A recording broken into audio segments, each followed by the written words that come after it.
Hello everyone, good evening. అందరు ఎలా ఉన్నారో బాగున్నారా? నేనైతే ఇప్పుడు ఆమ్, ఉల్లికాడ ఎగ్ కర్రీ చేస్తున్నాను. నా ఫేవరెట్ ఇదైతే ఉల్లికాడ ఎగ్ కర్రీ. ఒకసారి నేను యాజ్ ఎలా చేస్తున్నా అలా మీరు చేయండి.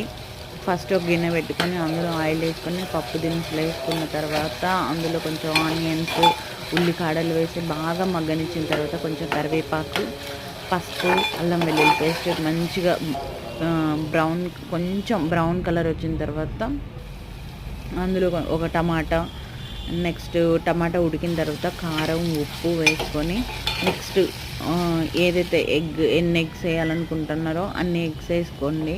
నేనైతే ప్రజెంట్ ఒక్కటే వేస్తున్నా, ఎందుకంటే ఆ ఫ్లేవర్ డామినేట్ చేయకోకుండా ఉండడం కోసం. సో మీకైతే ఎన్ని కావాలంటే అన్ని వేసుకోండి. ఫైనల్గా కొంచెం మసాలా పౌడర్ అండ్ కొత్తిమీర వేయండి.